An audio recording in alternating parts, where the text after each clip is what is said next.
Welcome to another Istanbul Aydın University Blockchain Talks. We have another esteemed, distinguished guest with us, Miss Fiona Delaney. She is the CEO of Origin Chain Networks, and today she will share her knowledge and she will tell us on about DLT enabled communities accelerating climate positive innovation. I believe it is very pretentious and important issue. So the word is yours, Fiona, and we are very keen and I can say very happy to listen to thoughts. Welcome. Thank you so much, Erol. I'm really delighted to join you virtually in Istanbul. I think I mentioned when we were talking before that I had a real pleasure to travel to Istanbul with my children before COVID and all that kind of thing. We had a super time there. We were there during your festival, the Ataturk Day, which is a little bit like our St. Patrick's Day. So it was a really big time, you know. We really enjoyed that. So I have very fond memories of Istanbul. I'm very pleased that you invited me to join you today. So I'm just gonna, I've prepared a few slides, and they're discussing. I'll share my screen while I set this up. Okay, let me see if I can give a better view of this.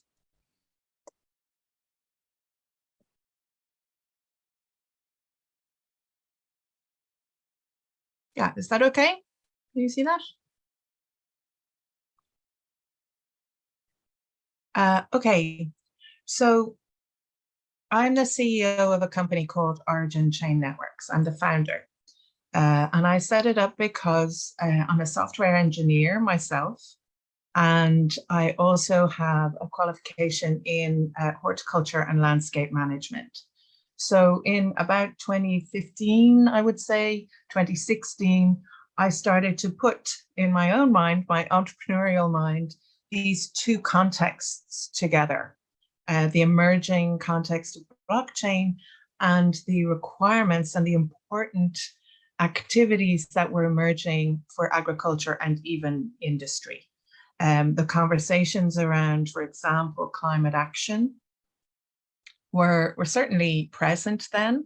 I don't think they're maybe as urgent or well accepted as they probably are now.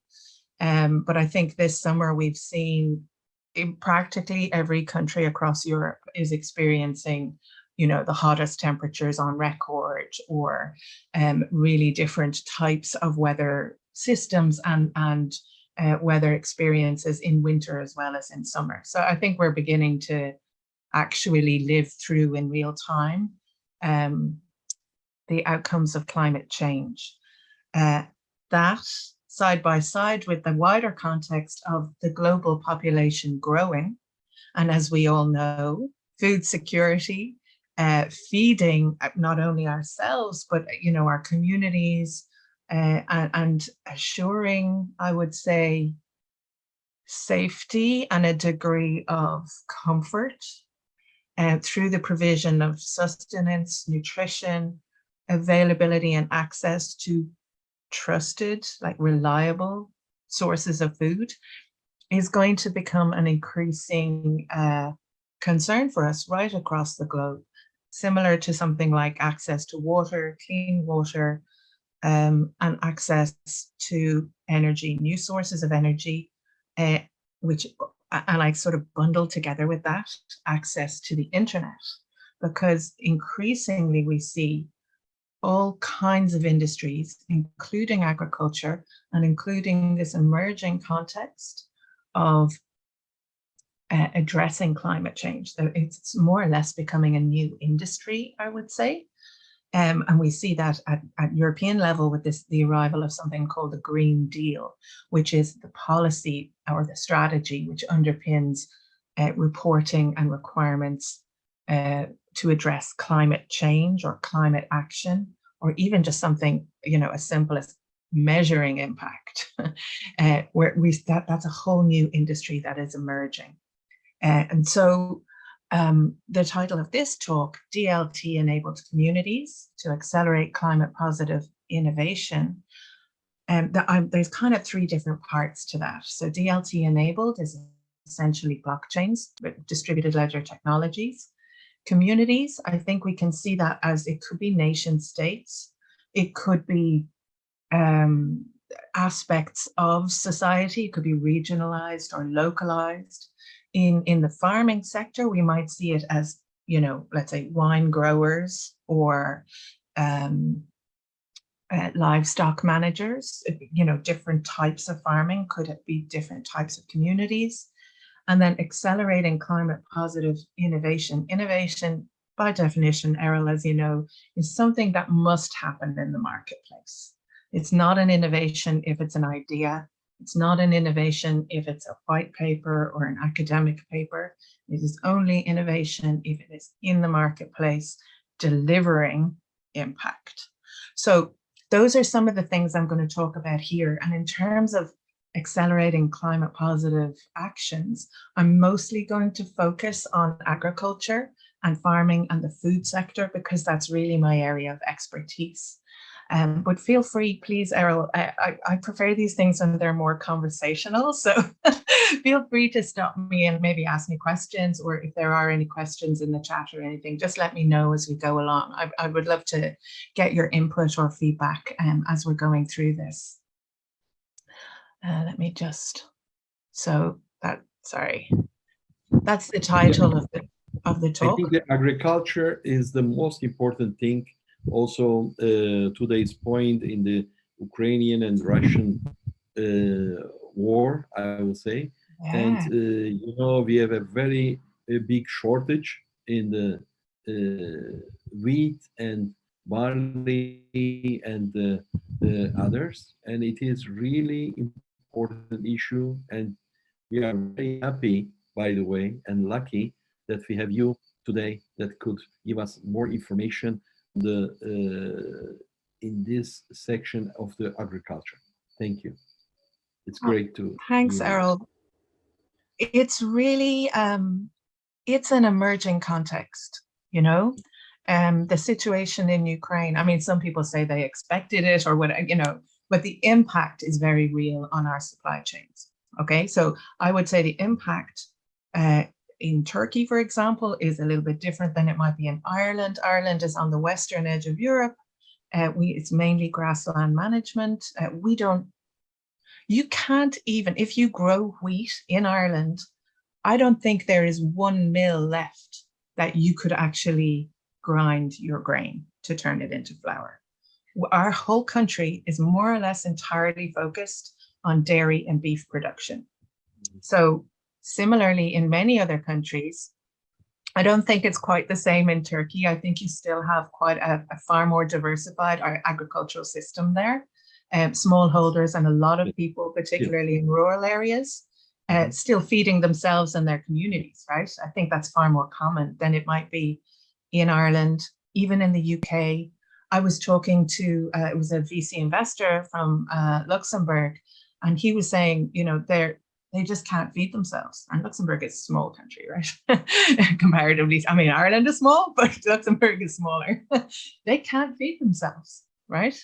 And so what has happened since, going back in time, it's essentially post-World War II, post-1945, the food shortage crisis that emerged, and the coincidence essentially of industrialization of everything. That military often is a source of automation and industrialization, and we certainly would have seen that coming out of what we call, the European War, World War II.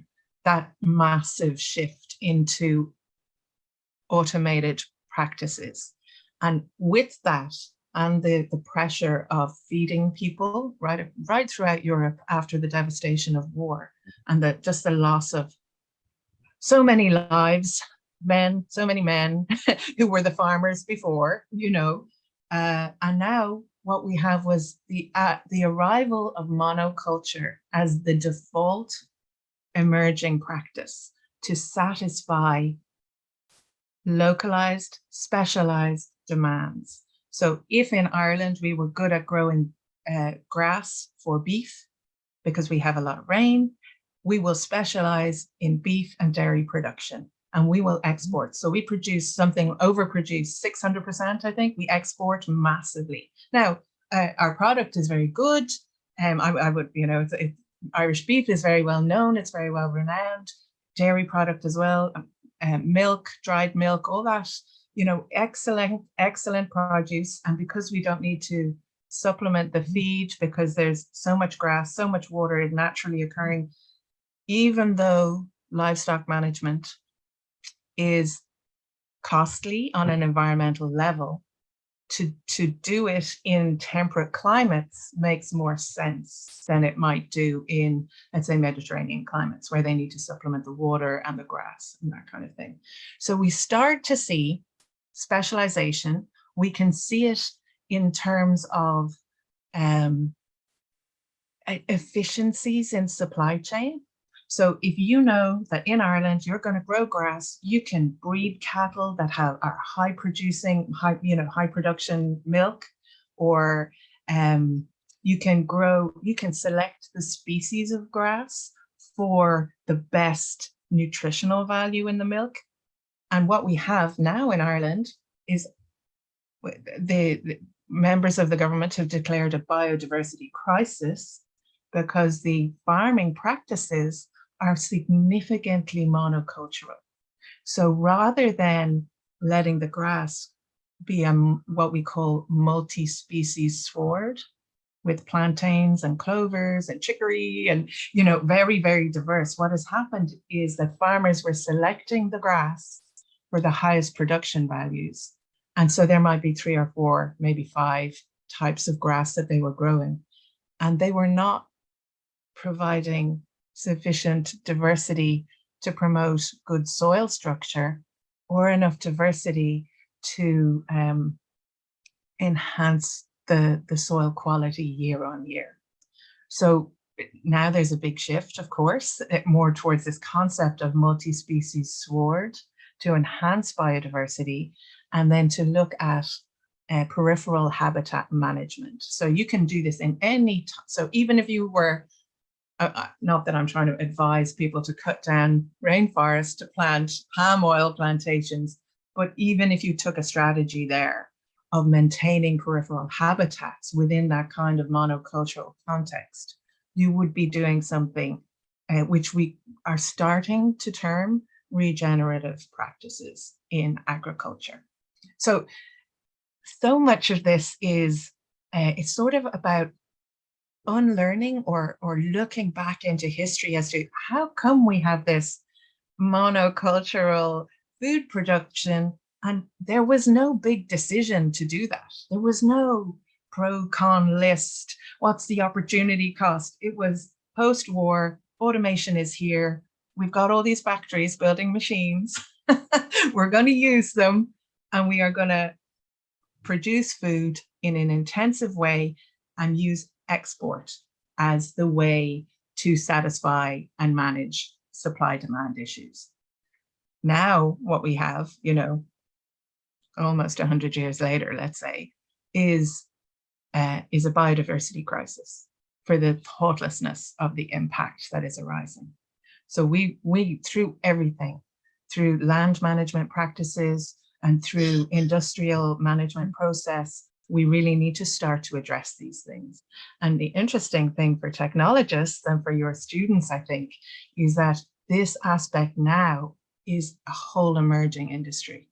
And I'm going to talk a little bit more about how DLTs fit into that. So that's quite a bit about the context.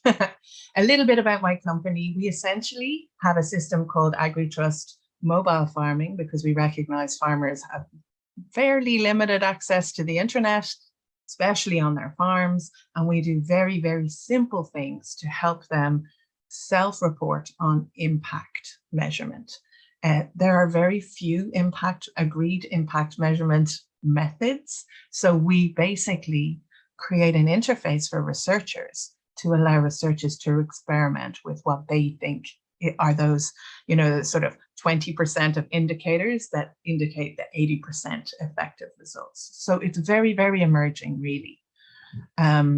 This is the wider system. We open sourced this. It was called a Universal Farm Compliance, and it complied with the European Commission's European Blockchain Service Infrastructure. So this, you're very free to reference this, and that it won an award for contribution to agriculture, bringing the needs, the emerging needs of the agriculture sector into this technology standardization process. So, okay. This is my favorite blockchain description. I find this really useful for when I'm working, even when I'm working with farmers, because farmers understand cooperation and they work together in cooperatives frequently. And even in the blockchain world, we would often hear people, when they're talking about governance or governance systems, referencing something like, well, in agriculture, we have co-ops and collective action and you know, the commons and that kind of thing. And there's this assumption that these very old or prior social orderings are going to transfer into the blockchain world. I don't think we've seen that direct connection yet, but that's kind of an emerging context. And for anybody who's interested in agricultural economics or in process engineering and governance and multi-party systems, that's the kind of way to think about it. The answers aren't known. This idea of cooperation through consensus and autonomous consensus are emerging concepts, and they work to greater or lesser degrees.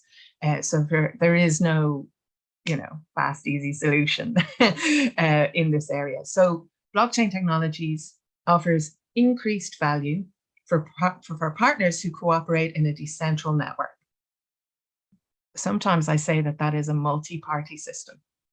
So when we think about industry, we would call this in software development terms, we would call this a multi-party system.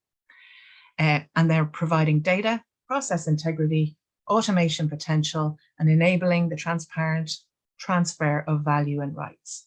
So all of those aspects are important if you're going to be working either in partnerships, in ecosystems, in collectives. That it happens frequently in agriculture that you will encounter collectives. So having a concept or a way of bringing these kind of instruments together with that ordering structure, I would say that business structure is an important thing to bear in mind. And this is just a reminder. So at the European Commission, so my company gets funding through Europe. So we're funded by Horizon 2020 and the European Innovation Technology Foundation, and most recently, Next Generation Internet. So I feel like I have to shield the European Commission a little bit. Their digital future strategy recognizes that new decentralized digital technologies can offer individuals and companies the opportunity to manage these data flows based on individual choices and self-determination. So we are looking, instead of the world of Web 2, which is big centralized companies, I'm not going to name them, but we all know them, harvesting just tons and tons of data and making products and services out of their knowledge of what that data is and selling it to second parties, essentially, to other parties, where they are monetizing on what they know about us and targeting us for sales. What Web3 offers is not, that process is still there, you know, that's just big data, right? That's the internet, that's discovery, that's big data projects. And that's how we're all collectively coming together to create information that gives us transparency and insight. So instead of the lowest hanging fruit of, we know my sister's getting married, so I'm looking for a dress. And Google knows I'm looking for a dress. So every time I use the internet, I'm getting ads for dresses I might wear to a wedding, right? So instead of it being used for that, you know, buying time in front of my eyeballs so I can get a dress to my sister's wedding, we could use that capacity to solve some of these issues around transparency into climate impact. That's my dream anyway. That's what I'm hoping is going to happen. So focusing a little bit more on the agri-food sector and the production of food, where we all know this. That I think as consumers, unless you're buying very local food, which sometimes we have the opportunity to do that, but not always, where you know the farmer, you know the eggs that come from the chickens and whatever. But oftentimes you don't, particularly if you live in a city and you're buying from supermarkets. You know that you get oranges every week, but they could come from Spain, they can come from Cyprus, they could come from Turkey, they could come, wherever. Does the consumer care, and should the consumer care? So the problem, as we might see it, is that there are gaps in the origin story of food. I don't have a problem actually with food being shipped around the world. The last mile carbon footprint is almost negligible because 80% of the carbon footprint of most food is in the first mile. So even if you flew your oranges around the world twice, it won't really impact on what the carbon footprint is, because so much of the time is spent growing on trees. Okay, using water. Watering oranges is expensive in places where we have increasing risk of drought, all that kind of stuff. That is the greater impact. 80% carbon footprint is generated on the farm. Then we have issues, what does the consumer want to know about freshness, time to market? Was it, if it's eggs, or maybe if it's something that you can get salmonella or botulism from, it needs to be assured that it hasn't been, it's not going to make you sick. And then end of life waste management, the super duper hard thing to measure and track, is what happens at the end of life. I'm going to show you this next slide. This is a simple carbon footprint analysis. I'm not going to go into it too much, but the shocking thing is, so 80% of a carbon footprint for protein, beef and dairy, accumulates on the farm. That's over on the left. On the right, somewhere between 18 and 56% is added to the carbon footprint of protein, because so much is lost through waste once it gets onto the retail shelf. So we're not talking about, bones and feet, or, we're not talking about that. We're talking about packaged product lost to waste. So I don't know about in Turkey if this is a conversation, but in Ireland, where we have a very strong lobbying body for the farmers, and the farmers get hit particularly hard with conversations about carbon footprint, because greenhouse gas emissions derived from agriculture are non-tradable. And 80% almost of our GDPR comes from the agri-food sector. So it's beverages and food. And so 80% of our GDP, we can't buy carbon credits from somewhere else. Okay, so that's a problem, because we don't have enough industry elsewhere that we can reduce to make up for that. So the sad thing is, every year we are paying more in fines than we are investing in things like organic food production. So we're caught in this bind. It's sort of like a European bind through the CAP ACUS, which is the payment process for agriculture. And I'm not saying that farmers, it's not only their problem. Okay, it's a national problem, and they have a very strong lobby, and they get blamed for the carbon footprint or the greenhouse gas emissions problem, when in fact 50% of it could be reduced if we introduced a really stringent waste management program, for example. Things to think about, but how do you track that at the end of life? How do you track what happens between the retailer and between the consumer? I mean, do we really all want to have a bin with a scanner that we have to, like that carbon accounting in our homes? Is that where we're going? I don't know. I don't know if that's the answer. I do think collective action and collective accountability has to be part of the strategy. That's for sure. That is one thing I'm pretty sure about. I'm going to just talk a little bit about this. Again, we mentioned earlier monoculture. So the biodiversity crisis, biodiversity crisis has been announced in Ireland, and it's about the practice of grassland management and monoculture, and the use of chemical sprays ubiquitously. COVID, actually, the lockdowns in COVID are what broke that routine use in cities, spraying, pathways and things like that to do weed management and control rather than doing it, manually. It was an absolute, it's a terrible thing, really, So we've seen a real benefit in the city because the effect of not doing it for 2 years, and we could see the real impact on species biodiversity, both insects and flowers and weeds. A weed is just a plant in the wrong place, but actually your native species insects need native species plants, and many of those are what we would normally term weeds. So we need these areas of freedom where our native species insects can live and thrive, because if they get killed off, that is a massive impact on food production and on the environment and the habitat in cities and elsewhere. So monocultural practices, I already mentioned this, 1945, multi-species management, whether it's on vineyards, whether it's on palm oil plantations, or whether it's grassland management. Limit erosion, improve soil carbon sequestration. You can see in one of the grass photos here, we have, I'm not sure if you'd recognize them, but we have clovers and things like that, and they're very good at sequestering carbon and nitrogen.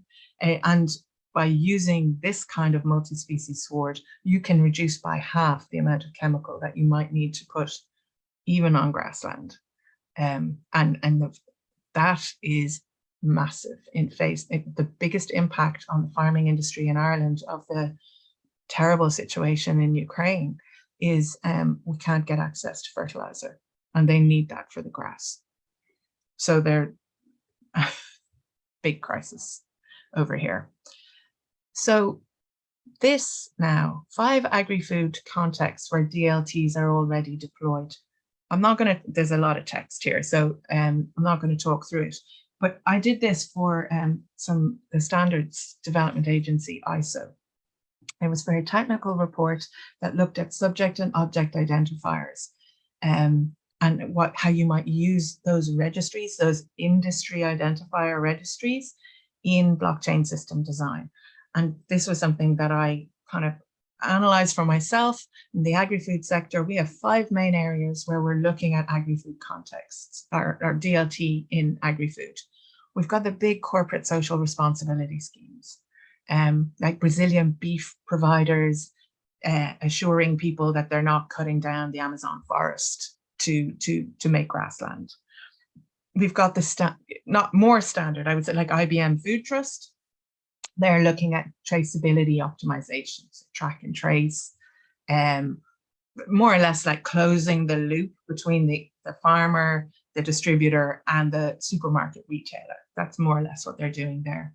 Then we have other initiatives that are looking at food integrity assurance. So IGP assurance scheme, so integral geographic protection. So there'd be wine. There's the red oranges in Sicily that are the main ingredient in Fanta, for example. They have an IGP assurance scheme. So where you have localized high value product, which in the European context has been given this certification. So like in wine, we would say that only grapes grown in the Champagne region in France can call themselves, the produce can be called champagne. Even if it's the same grapes somewhere else, that product can't be called champagne. Something like that. Then we have this might interest your students a bit more, less on the agriculture side and more on the blockchain side, decentralized finance, peer-to-peer marketplaces, transparent securitization, crowdfunding of interesting new projects that capture the imagination of the Web3 ecosystem.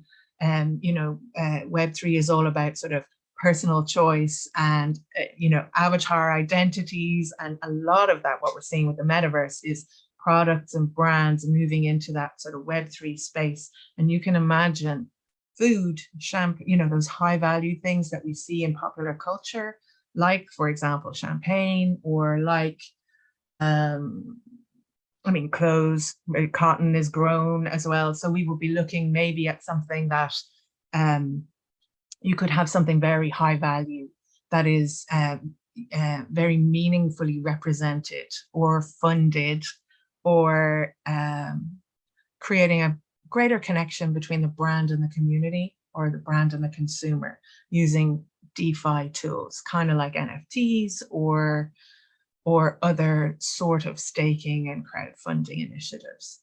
And then the last one is basically industry or agriculture 4.0, including the bioeconomy, and creating a circular pathway or a gateway from one circular economy into the next. So I just have a few more. I'm not going to talk too much. There's a few more slides here, but in this method, or in this way of approaching this kind of emerging industry, which is around creating climate measures or creating transparency around climate impact, there's a few things that we need to think about, particularly if we're looking at DLTs. We're talking about ecosystems. We're talking about partnerships. So these are some of the organizations that we connect with. The Wine Creators is the emerging decentralized community. It's based in Tarragona in Spain. My company is a technology provider there, and it brings together emerging tech SMEs together with field workers and growers in the wine industry in that local area. And we're exploring together all sorts of ways of using autonomous DLT-based initiatives to strengthen the virtual community, which is very early adopter. So early adopter, helping them to transition and de-risk the transition into regenerative practices, because there is a risk that by changing your practice, that your product changes, and that your what you already know about the way that you do things might change. Maybe your flavor, maybe your quality, maybe your quantity might shift. So we're looking at ways of de-risking that by facilitating collective action and maybe even fundraising, and providing a paid pathway to transition to greater regenerative practice. In Ireland, my company is part of the Agri-Tech cluster, and we work with farmers and another early adoptive community in the farming sector here. So they might be tech providers, or they might be farmers, or they might be cooperatives working together to, I guess, learn and share knowledge. And we're not as integrated. My company doesn't build tech for them, but we are part of that community, sharing knowledge and insights. And then some of our partners, we have a very strong partnership with another SME called AgriLedger. They are based in a different kind of territory. They focus mainly on the Caribbean and the US. We provide more agile tech and field-ready tech, so for use in the field, and they provide enterprise-level interface for banking and things like the World Bank. So they started off in Haiti, and their product, their SaaS blockchain SaaS service was originally commissioned by the World Bank. So that would have been, I guess, around creating cash pathways, transparency around expenditure, but they work with farmers as well. So we come from very different places in the world, but we're similarly connected in that we're working with producers, and we both have a bottom-up approach to empowering small producers, the custodians of the land in every country, whether it's Ireland or Haiti. 85% of producers are small farmers. And so that's the way that we address the market. And we've clubbed together, and this is one project that we're working on. It's current at the moment. It's called Crowdfield Companion. And we are modeling across smart farming and smart logistics, different ways of making reputation for self-reporting impact data. So we're connecting again with other researchers to bring them together with these communities, and together we're co-creating and publishing as NFTs this enterprise information about impact data. So we don't know for sure yet, but we think that this will have a value on carbon marketplaces. And the Green Hedge is a project that this kind of information can lean into and provide a sort of transparent impact securitization with a proof of farming process that is modeling climate positive actions. So we're building tools and preparing farmers for what we anticipate the future market is going to be. So there's a couple more models in here, blockchain and bioeconomy. Could go into, that's pretty technical. This is a project, a lovely project in Ireland. It's two artists who've taken a boat on the canals and made it completely solar and wind powered. And it's like a floating science and art museum where they go around, give workshops, measure things like biodiversity and water quality, and do art workshops with the people in the towns that they stop in. Really, really interesting sort of science and art and culture initiative. And I think the important thing is that it allows local people to get involved and take action in their local area. That, you know, they do like biodiversity surveys with children in schools, that sort of thing, and they're able to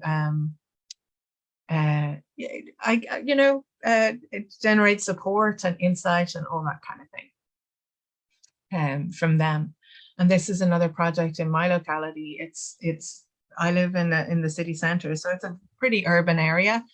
And we installed a 75-meter temporary or movable, we called it a hedgerow, along a car park. So we just put in this green,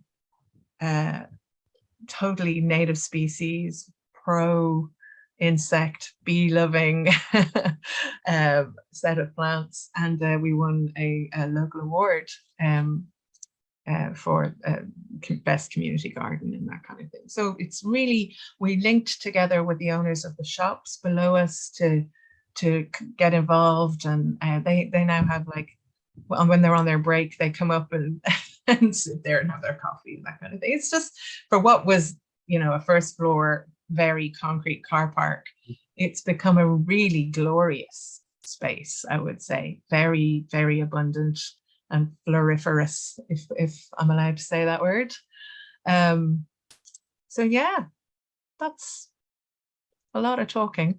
I'd be very happy if you have any questions, or if there's anything you'd like to talk about in particular. Erol, do you want to, have you got any questions there? Not really. I find very interesting and very feeding speech from you. And I think the participants learned a lot of things, because I'm also not too much on the agri sector, but it's very interesting information which could bring us or triggering us more to do. I think it is one of the UN Sustainable Development Goals is on that issue.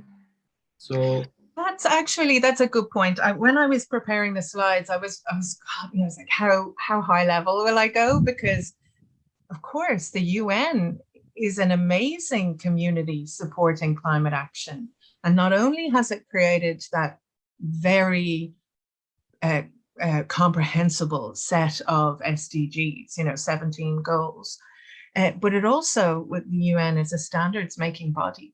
And through its activities at UN CFAT, for example, it's quite focused on trade. And I know I have taken part in a couple of standards development technical reports and things like that for the UN. One of them, it hasn't been published yet. I think it was considered to be too early. So we were focusing on legal, technical, and governance interoperabilities of blockchain to facilitate international trade. And there was a pretty profound, in-depth look at the legal aspects, So smart contracts are not legal contracts. So what are the gaps? What are the benefits of that? What are the downfalls of that? And how does that need to come together? You know, what would need to happen? So legally speaking, every single country has its own legal system.